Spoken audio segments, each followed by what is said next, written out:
चलो, जिनको भी बैलेंसिंग में प्रॉब्लम है, बैलेंसिंग केमिकल इक्वेशन को किस तरीके से बैलेंस करना है, उनके लिए ये वीडियो है। तो आराम से देखो इसको, बहुत ध्यान से, आपको बैलेंसिंग करना आ जाएगा। How to balance a chemical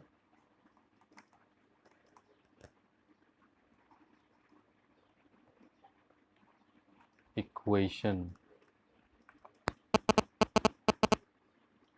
ठीक है, तो ध्यान से देखना, जो टेक्निक मैं बता रहा हूँ शायद बहुत अच्छा लगे तुम्हें, और जो भी बैलेंसिंग की प्रॉब्लम है वो आपको आगे ना आए। ठीक है, तो मेरे पास एक इक्वेशन है Fe2O3 plus Al, small L है, ठीक है। फिर आता है Al2O3 प्लस Fe।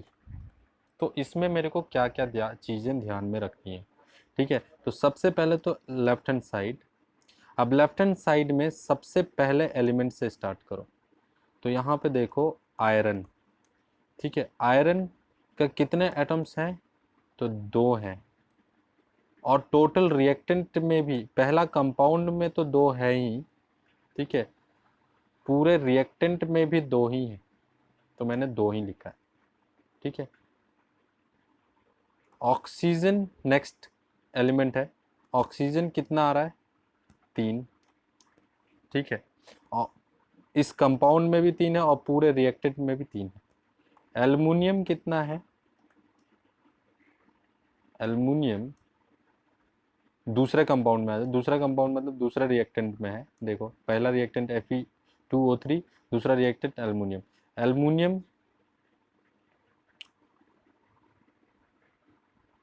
1। ठीक है, 1 आ गया, चलो ठीक है, मैं मान लिया, हो गया, इतना ही है। अब राइट हैंड साइड में चलो। राइट हैंड साइड में तो अब तुमने लिखा है इधर पहले, पहले लेफ्ट हैंड साइड में पहले क्या लिखा था? आयरन, तो इधर भी आयरन ही लिखना। ठीक है, उससे बैलेंस करना आसान रहता है। तो आयरन यहाँ पे 1 हो जा रहा है। देखो, पहला कंपाउंड में तो नहीं है, दूसरे में है। ठीक है, लेकिन 1 है, और पूरे प्रोडक्ट में भी 1 ही है। उसी तरीके से ऑक्सीजन देखेंगे तो ऑक्सीजन पूरे कंपाउंड में, पहले कंपाउंड में है 3, और पूरे प्रोडक्ट में भी 3 ही है। ठीक है, चलो अब मैं बताता हूँ एल्युमिनियम। एल्युमिनियम अब कितना हो गया? 2, इतना है। अब सबसे पहले, अब ऊपर देखना ही नहीं है तुम्हें। ठीक है, ऊपर देखो ही मत। अब मैं आपको बताता हूँ किस तरीके से बैलेंस करना है। तो देखो, यहाँ पे लेफ्ट हैंड साइड और राइट हैंड साइड में फर्स्ट कंपाउंड पे देखो, फर्स्ट एलिमेंट पे देखो। तो यहाँ पे आयरन 2, आयरन 1। तो राइट हैंड साइड में अगर मैं 2 मल्टीप्लाई कर दूँ तो बैलेंस हो जा रहा है। ये पहला वाला, पहला वाला बैलेंस हो जा रहा है। अब ये राइट हैंड साइड पे मल्टीप्लाई किया, कहाँ? आयरन, जहाँ पे आयरन 1 था। आयरन 1 कहाँ है? यहाँ है, तो यहाँ पे 2 मल्टीप्लाई कर दिया मैंने। ठीक है, 2 मल्टीप्लाई किया तो यहाँ सिर्फ आयरन है, तो और कोई चेंज नहीं है। अब देखो ऑक्सीजन, तो ऑक्सीजन यहाँ पे, ऑक्सीजन ऑक्सीजन तो 3 ही है, तो ये तो ऑलरेडी बैलेंस था, इसको कुछ भी छेड़ना नहीं है हमें। ठीक है, फिर देखते हैं एल्युमिनियम। एक तरफ 1 है, दूसरे तरफ 2 है। तो अब राइट हैंड साइड में अगर 2 मल्टीप्लाई कर दूं तो ये इक्वेशन बैलेंस हो जाता है। तो यहाँ 2 मल्टीप्लाई कर दिया मैंने, ये बैलेंस हो गया। ठीक है, तो ये था आपका बैलेंसिंग का तरीका एक।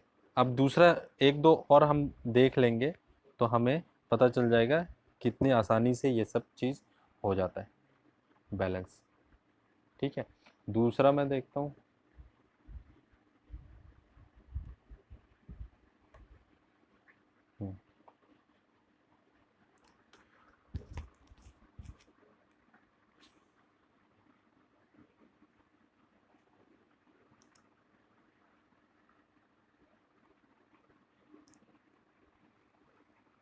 दूसरा हम देखते हैं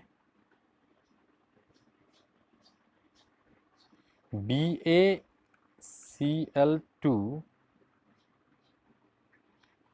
plus Al2SO4 3 AlCl3 plus BaSO4 plus BaSO4, यहाँ थोड़ा सा कंपाउंड ज़्यादा है, ठीक है। चलो LHS और RHS बनाते हैं। हम LHS और RHS ही देखेंगे, खाली ऊपर देखने की ज़रूरत नहीं है, बस यहाँ पर मल्टीप्लाई करो फिर ऊपर मल्टीप्लाई करते जाना। तो पहला कंपाउंड देखते हैं BaCl। तो यहाँ पे सबसे पहला है Ba, तो Ba कितना है, तो देखो एक ही है, एक ही है। और दूसरे कंपाउंड रिएक्टेंट में, दूसरे कंपाउंड में देखो Ba है, नहीं है, तो वहाँ नहीं है, कोई बात नहीं, मतलब कि पूरे रिएक्टेंट में Ba एक ही है। Cl पहला कंपाउंड में 2 और दूसरे में नहीं है, अभी सिर्फ रिएक्टेंट LHS में देख रहे हैं, ठीक है। उसके बाद एल्युमिनियम की बारी आती है, एल्युमिनियम 2, ठीक है। फिर सल्फर की बारी आती है, सल्फर 3, एक है यहाँ, एक है, और ये 3 इसमें मल्टीप्लाई हो रहा है तो 3 हो गया, ठीक है। और ऑक्सीजन 4 है और यहाँ 3 मल्टीप्लाई हो गए, ऑक्सीजन कितने हो गए, 12। तो अब दूसरे साइड भी वही सीक्वेंस में लिखो ताकि बैलेंस करना आसान रहे, ठीक है। अब ढूंढो, पहला कंपाउंड में Ba नहीं है, दूसरे में है Ba, कितना है, एक है। Cl पहला ही कंपाउंड में है, 3 है, दूसरे में नहीं है। Al पहले कंपाउंड में है, एक। S दूसरे कंपाउंड में है, एक। और O दूसरे कंपाउंड में है, 4, ठीक है। अब बैलेंस करना है तो शुरू ऊपर देखो Pa को, Ba तो बैलेंस है भाई, इसको बैलेंस करने की जरूरत नहीं है। Cl देखो बैलेंस नहीं है, ठीक है। तो एक तरफ 2 है, दूसरे तरफ 3 है, तो अब इसको बैलेंस करने के लिए अगर मैं इधर 2 मल्टीप्लाई कर दूं और इधर 3 मल्टीप्लाई कर दूं तो बैलेंस हो जाएगा, और इससे छोटा नंबर मल्टीप्लाई करने पे बैलेंस नहीं होगा, ठीक है।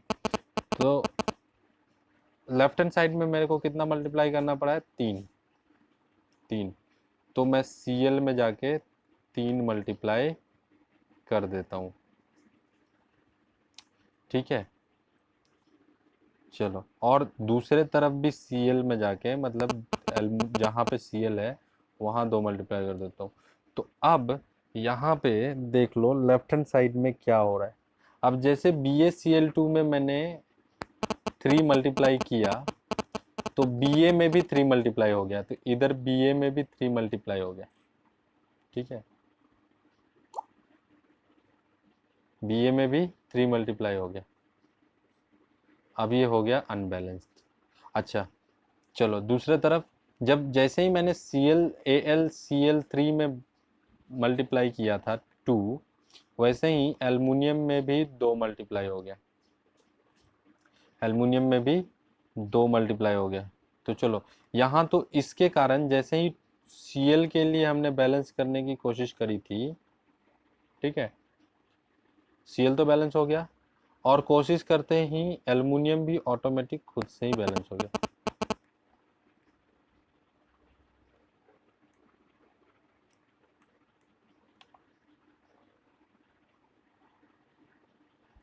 ठीक है, देख रहे हो, 2 इधर भी है और इधर भी 2 ही है, ये खुद से बैलेंस हो गया।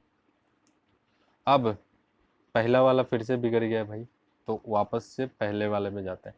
अब इसको बैलेंस करने के लिए, क्योंकि Ba में 3 मल्टीप्लाई हो गया, तो इधर भी Ba 1 ही था, तो इधर भी अगर हम 3 मल्टीप्लाई कर देते हैं, ठीक है, 3 मल्टीप्लाई कर देते हैं, इसका मतलब काम बन जाएगा। तो यहाँ पे मैंने क्या कर दिया, 3 मल्टीप्लाई कर दिया, ठीक है। राइट हैंड साइड में Ba एक ही जगह है, 3 मल्टीप्लाई कर दिया।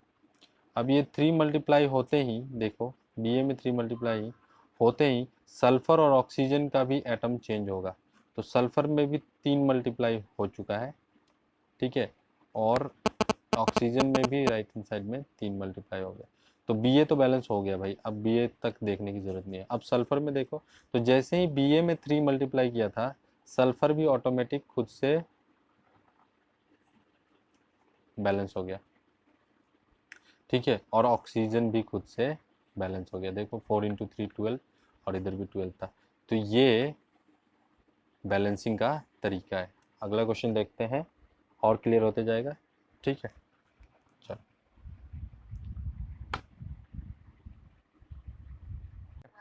तो मैं बुक्स के एग्जांपल ही ले लेता हूँ। एनसीईआरटी के बुक्स में पीछे जो है ना एक्सरसाइज में ये क्वेश्चन मिलेगा। पहला क्वेश्चन है बैलेंस करने के लिए HNO3 प्लस CaOH2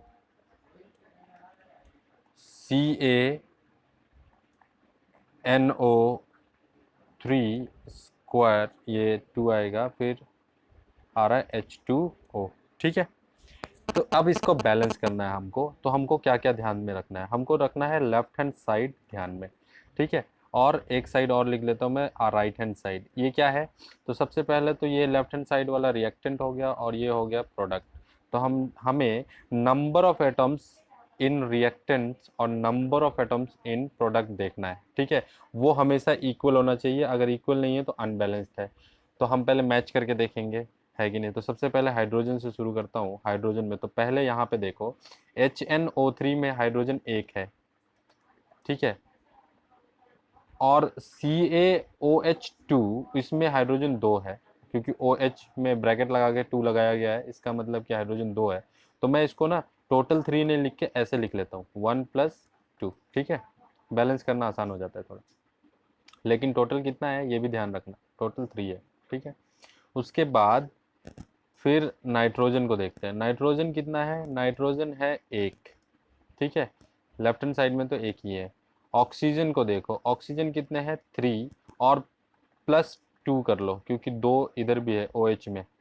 ठीक है, एंड फाइनली कैल्शियम कितना है? 1 है। अब राइट हैंड साइड में भी यही काम करेंगे। पहले इधर हाइड्रोजन लिखा था पहले, तो हाइड्रोजन ही पहले लिखते हैं हम। हाइड्रोजन कितना है? तो देखो हाइड्रोजन यहाँ पे 2 है। ठीक है, फिर नाइट्रोजन देखो, नाइट्रोजन कितने हैं? ठीक है, कंपेयर करने के लिए आसान होता है। तो पहले वाले में LHS में हमने H पहले लिया है, तो इधर भी H पहले लेंगे। N सेकेंड में लिया है, तो इधर भी N सेकेंड में लेंगे, ताकि बैलेंसिंग आसान हो जाए। O फिर Ca। तो देखो नाइट्रोजन यहाँ पे कितने हैं? नाइट्रोजन 2 है, देख रहे हो, NO3, और यहाँ पे 2 से मल्टीप्लाई है, तो नाइट्रोजन 3 हो जाएगा। ऑक्सीजन कितना हो जाएगा?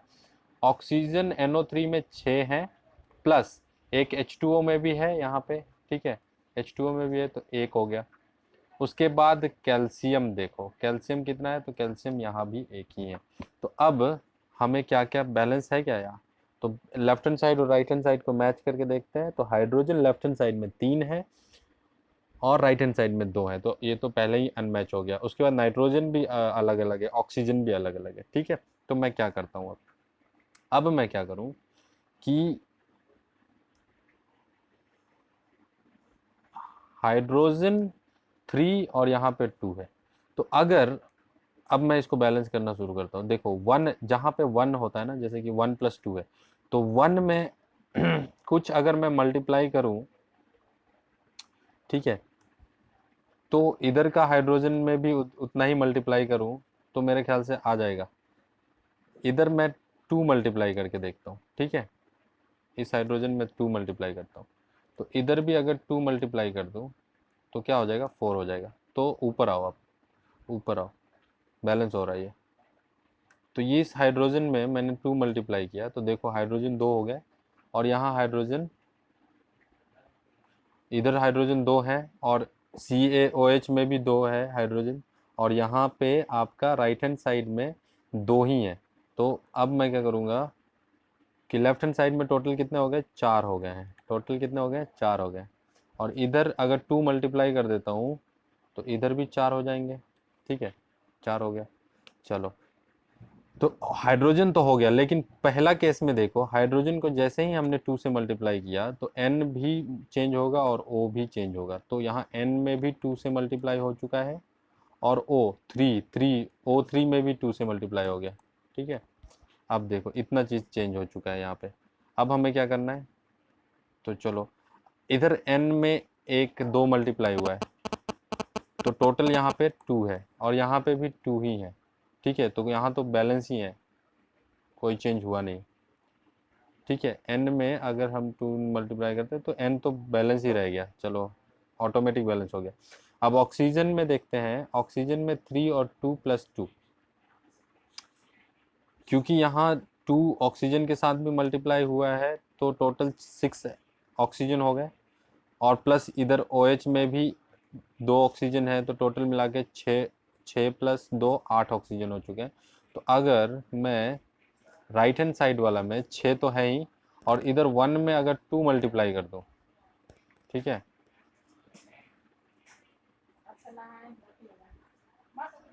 1 में 2 मल्टीप्लाई कर दो, और ये मल्टीप्लाई हो चुका है। जैसे ही आपने ये H2 में मल्टीप्लाई किया था, ठीक है, H2 में मल्टीप्लाई किया था 2 से, तो ऑक्सीजन में भी मल्टीप्लाई हुआ था, तो यहाँ तो 2 हो ही चुका है मल्टीप्लाई, तो ये भी बैलेंस हो चुका है। ठीक है, ये भी बैलेंस हो चुका है, ये भी बैलेंस हो चुका है, ये भी बैलेंस हो चुका है। अब Ca भी बैलेंस है, 1 1। ठीक है, तो फाइनली सिर्फ 2 मल्टीप्लाई करने से ही ये पूरा इक्वेशन बैलेंस हो जाता है। ठीक है, नेक्स्ट को देखते हैं, दूसरे वाले को, और समझ में आ जाएगा कि क्या हमारा यहाँ पे गड़बड़ आ रहा है।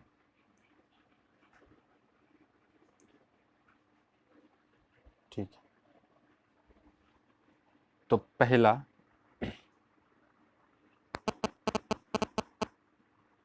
दूसरा है NaOH plus NaOH plus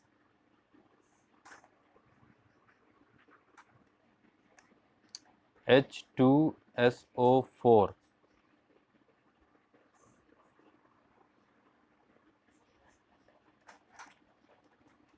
Na2SO4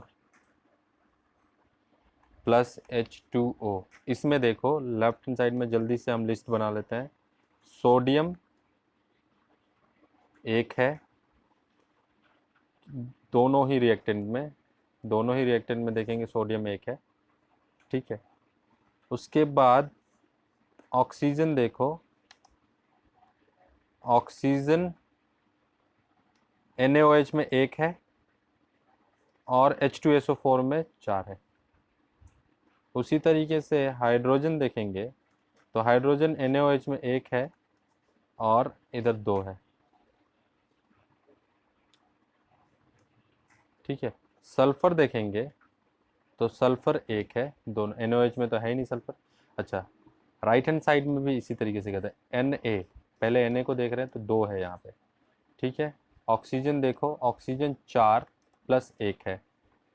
फिर हाइड्रोजन देखो तो हाइड्रोजन हो जाता है 2, वो भी दूसरे वाले में है, पहले वाले में तो है नहीं। सल्फर देखो तो 1 है। ये अनबैलेंस है क्योंकि सोडियम ही अनबैलेंस मिल रहा है मेरे को। अब देखो ऑक्सीजन तो मेरे ख्याल से कुछ चेंज नहीं आ रहा है, तो सोडियम में अगर हम 2 मल्टीप्लाई कर देते हैं तो देखो इस साइड भी यहाँ 2 हो गया और इधर भी 2 हो जाएगा, तो सोडियम कहाँ है भाई, यहाँ मल्टीप्लाई करो। ठीक है, कर दिया। अब जैसे ही 2 मल्टीप्लाई किया है Na में, तो OH में भी 2 2 मल्टीप्लाई हो जाएगा, तो O और H में भी 2 मल्टीप्लाई करो, तो O देखो ये वाला O है। ठीक है, 1 वाला O, 1 वाले O में 2 मल्टीप्लाई कर दो, और 1 वाला H में भी 2 मल्टीप्लाई कर दो। ठीक है, ये हो गया। तो इस साइड का पहले कहानी हम कर लेते हैं। इधर 2 1 इंटू 2 2 प्लस 4 6 हो जाता है ऑक्सीजन टोटल, और यहाँ पे हाइड्रोजन टोटल 4 हो जाता है। अब तो जैसे ही हमने यहाँ किया, याद करो सोडियम 2 हो गया, इधर भी सोडियम 2 हो गया, मतलब कि सोडियम वाला पोर्शन तो हो गया बैलेंस। ठीक है, अब देखो, अब ये 2 के बाद नीचे आपके क्या क्या चेंजेस हुआ है, तो ऑक्सीजन 6 हो चुका है। अब ऊपर देखने की ज़रूरत ही नहीं है, ठीक है, नीचे ही देखो जो वो कर रहे हैं हम लोग, जो टेबल बनाया है मैंने, ये टेबल जैसा है ना, इसको ही देखो। अब यहाँ ऑक्सीजन 6 हो गया और यहाँ पे ऑक्सीजन 4 प्लस 1 है, 4 प्लस 1 है। तो अगर मैं इसमें 2 मल्टीप्लाई कर दूं तो इधर भी 6 हो जाएगा। ठीक है, हो गया, ऑक्सीजन बैलेंस हो जाएगा। तो अब ये 1 में 2 मल्टीप्लाई किया था, तो देखो इसका मतलब कि राइट हैंड साइड वाला में H2O में 2 मल्टीप्लाई करना है, क्योंकि ऑक्सीजन 1 यहीं पे है। ठीक है, तो 2 मल्टीप्लाई कर दिया। अब ये भी बैलेंस हो चुका है। तो जैसे ही ऑक्सीजन में आपने 2 मल्टीप्लाई किया, ठीक है, बैलेंस करने के लिए, इधर तो बैलेंस हो चुका है। ऑक्सीजन में ऊपर ऊपर देख लेना, H2O में जैसे ही 2 मल्टीप्लाई किया तो O तो बैलेंस हो गया, O6 हो जा रहा है, लेकिन H में भी 2 मल्टीप्लाई हो चुका है, ठीक है, तो H2 में भी 2 मल्टीप्लाई हो गया। अब देखो 2 मल्टीप्लाई होते ही, 2 मल्टीप्लाई होते ही यहाँ भी 4 हो चुका है और यहाँ भी 4, तो ऑटोमेटिकली एक जगह ऑक्सीजन के आपने एक जगह ऑक्सीजन बैलेंस किया तो हाइड्रोजन भी खुद ब खुद बैलेंस हो जाता है और सल्फर भी बैलेंस हो चुका है, बैलेंस करने की ज़रूरत ही नहीं है यहाँ, ठीक है। तो आज इस क्वेश्चन को देखते जाओ, समझ में आते जाएगा। पहले वाले में थोड़ा कम समझ में आया होगा, दूसरे वाले में और समझ में आएगा, तीसरे वाले तक में क्लियर होते चला जाएगा, ठीक है। तो पूरा वीडियो देखो, पूरा वीडियो देखो।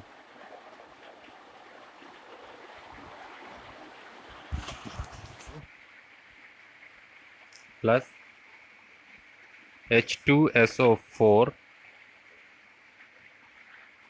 BaSO4 प्लस HCl, इसको हम बैलेंस करके देखते हैं, ठीक है। तो लेफ्ट हैंड साइड में देखते हैं Ba 1 है, Cl 2 है, H 2 है, S 1 है, ऑक्सीजन 4 है। राइट हैंड साइड में देखते हैं तो Ba 1 है, Cl 1 है, H 1 है, सल्फर 1 है, ऑक्सीजन 4 है। ये बैलेंस्ड है क्या? नहीं है बैलेंस्ड, ठीक है, ये बैलेंस तो नहीं है। अब हमें क्या करना है, अब Ba को छोड़ दो, Cl को बैलेंस करो। Cl देखो Ba तो बैलेंस्ड है ऑलरेडी, इसको कुछ करने की जरूरत ही नहीं है। उसके बाद Cl को बैलेंस करो, तो Cl बैलेंस करने में आपको इस तरफ राइट हैंड साइड में 2 मल्टीप्लाई करने से ये 2 आ जाएगा और इधर भी 2 आ जाएगा, तो बैलेंस हो गया, है ना, Cl बैलेंस हो गया। तो Cl कहाँ, राइट हैंड साइड में किया है, अब Cl कहाँ है, HCl में है, तो 2 लगाया। जैसे ही 2 Cl बैलेंस हुआ तो H में भी 2 मल्टीप्लाई हुआ, तो इधर भी 2 मल्टीप्लाई कर दो, ठीक है। इधर भी मल्टीप्लाई किया राइट हैंड साइड में, तो मल्टीप्लाई करते ही देखो क्या डिसबैलेंस हो रहा है या बैलेंस हो गया, अब तो बैलेंस हो गया, मल्टीप्लाई करते ही बैलेंस हो, तो H भी बैलेंस हो गया। फिर नीचे सल्फर भी बैलेंस है, फिर ये भी बैलेंस है, मतलब कि एक तो यहाँ पे सिर्फ मल्टीप्लाई करने की वजह से सारा ही बैलेंस में आ जाता है, ठीक है। तो चार्ट पूरा बना लो तो बहुत ही आसानी से समझ में आ जाएगा। तो ये बैलेंसिंग का तरीका था सीखने का। अब आपको कितना भी बड़ा मुश्किल इक्वेशन मिल जाए, मेरे ख्याल से बैलेंस करना आसान हो जाता है, ठीक है। तो आज ये वीडियो जो है देखो और इसको समझो। अगर कुछ और कोई प्रॉब्लम है तो आप मेरे से कमेंट में मैसेज करके छोड़ देना, ताकि मैं वो आपका कमेंट पढूं और आपका जो प्रॉब्लम उसका सॉल्यूशन दूं।